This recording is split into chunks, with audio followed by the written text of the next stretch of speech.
સ્વરાજની ચૂંટણીના સંદર્ભમાં રાજકોટ મહાનગરપાલિકા, રાજકોટની તમામ તાલુકાઓ અને રાજકોટ જિલ્લા પંચાયત સાથે સાથે ગોંડલ નગરપાલિકાની ચૂંટણીના વિશે આપને માહિતીગાર કરવા માટે આજે આપણે ભેગા થયા છીએ. રાજકોટ મહાનગરપાલિકાના કુલ 18 વોર્ડમાં 72 સીટ્સમાં 236 કેન્ડિડેટ જે છે આ હરીફાઈ કરે છે. આપણે અહીંયા કુલ 5,10,086 પુરુષ મતદારો, 4,75,848 મહિલા મતદારો અને 18 થર્ડ જેન્ડરના મતદારોને કુલ મળીને 9,85,952 મતદારો રાજકોટ મહાનગરપાલિકા ક્ષેત્રમાં છે. 1,014 મતદાન મથકો ઉપર 8,948 પોલિંગ સ્ટાફની ઉપસ્થિતિમાં, પોલિંગ અને અન્ય સ્ટાફની ઉપસ્થિતિમાં 1163 કંટ્રોલ યુનિટ અને 2,326 બેલેટ યુનિટ બીયુ મળીને આ ચૂંટણી સંપન્ન થશે. 6 ક્લાસ 1 કક્ષાના ચૂંટણી અધિકારી અને 6 ક્લાસ 2 કક્ષાના મદદનીશ ચૂંટણી અધિકારી જે છે આ ફરજને પૂરી પાડશે.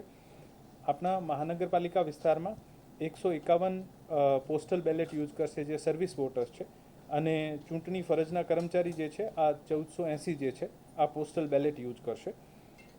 રાજકોટ મહાનગરપાલિકા વિસ્તારમાં કુલ 506 સંવેદનશીલ મતદાન મથકો તરીકે જાહેર કરવામાં આવ્યા છે અને 8 અતિ સંવેદનશીલ મતદાન મથકો તરીકે જાહેર કરવામાં આવ્યા છે, અને ચૂંટણી માટે લગભગ 450 જેવા વાહનોની જે છે આ રિક્વિઝિશન થયું છે.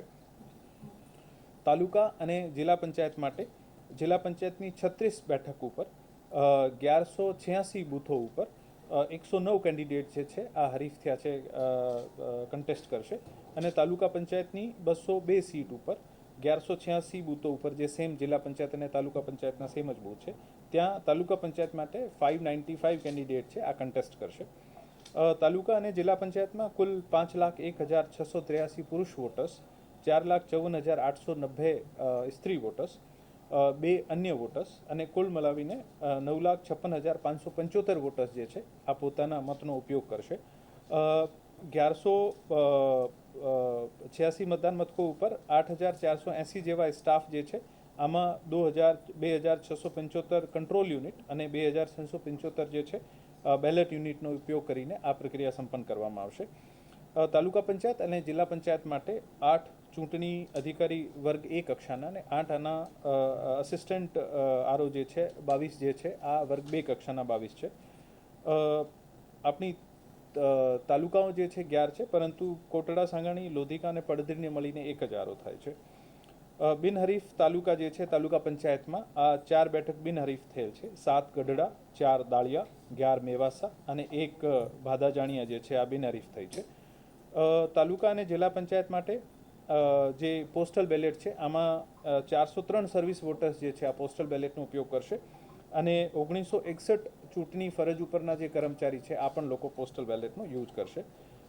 ટોટલ 1186 બૂથ્સ ઉપરથી 283 જે છે આ સંવેદનશીલ મતદાન મથકો જાહેર કરવામાં આવ્યા છે, અને 179 જે છે 179 બૂથ્સ જે છે આને ક્રિટિકલ અતિ સંવેદનશીલ મતદાન મથકો તરીકે જાહેર કરવામાં આવ્યા છે.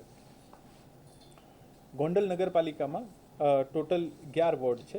આમાંથી 11 વોર્ડમાં 44 સીટ થાય, પણ આમાંથી 20 બિનહરીફ સીટો થઈ ગઈ છે ઓલરેડી. 24 હરીફ સીટ્સ ઉપર 46 કેન્ડિડેટ કન્ટેસ્ટ કરે છે. કુલ ગોંડલ નગરપાલિકામાં 42,235 વોટર્સ છે પુરુષ અને 39,230 મહિલાઓ છે. અન્ય 6 મળીને કુલ 81,471 વોટર્સ છે.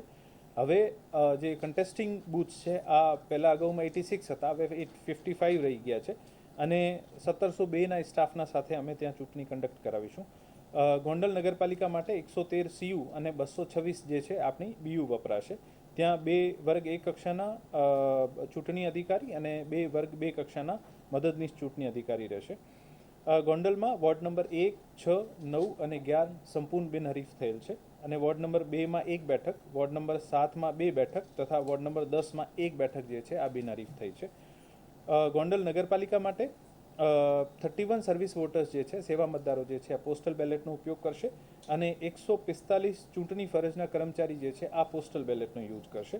ગોંડલ નગરપાલિકામાં 25 સંવેદનશીલ મતદાન મથકો જાહેર કરીએ છીએ અને 8 અતિ સંવેદનશીલ મતદાન મથકો જાહેર કરીએ છીએ. ટોટલ રાજકોટ જિલ્લામાં 585 સર્વિસ વોટર્સ અને 3586 જે છે આ ચૂંટણી ફરજના અધિકારી જે હશે આ પોસ્ટલ બેલેટ યુઝ કરશે. રાજકોટ જિલ્લામાં અત્યાર સુધીમાં આદર્શ આચારસંહિતાને લઈને અમુક ફરિયાદો આવી હતી, જેમાં તાલુકા પંચાયતની 2 ફરિયાદો નોંધાયેલ છે. રાજકોટ મહાનગરપાલિકામાં 1 સામાન્ય અને 8 આચારસંહિતાની કુલ 9 ફરિયાદ.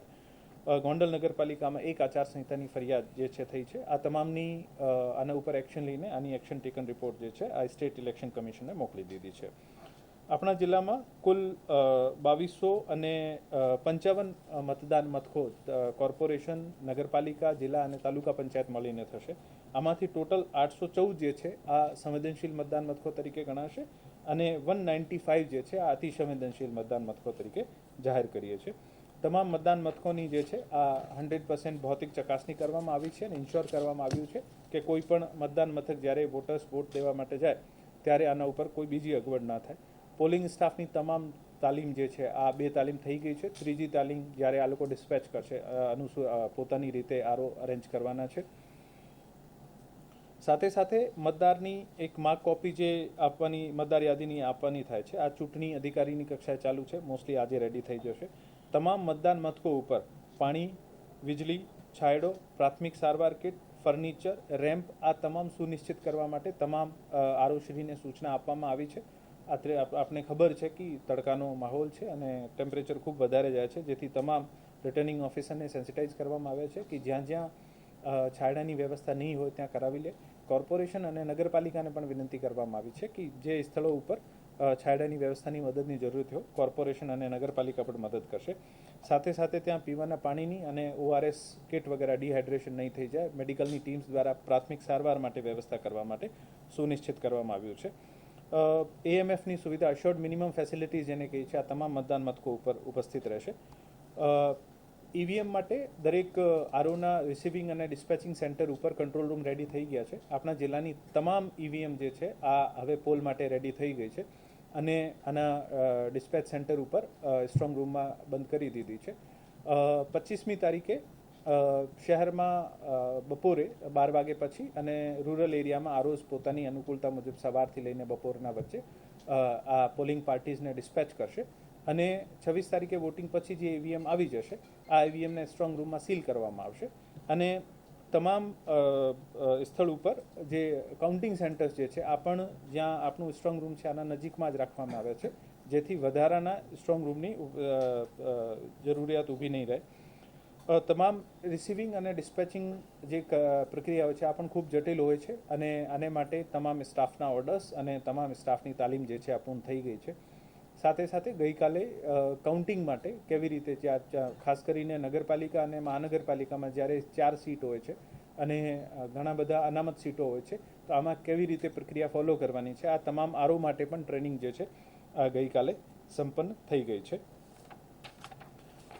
આપણા જિલ્લામાં ખાસ કરીને રાજકોટ મહાનગરપાલિકાની વાત કરું તો વોર્ડ નંબર 1, 2 અને 3 આ તમામનો EVM ડિસ્પેચિંગ સેન્ટર જે છે આ Padhi law college Chaudhary high school કમ્પાઉન્ડમાં છે.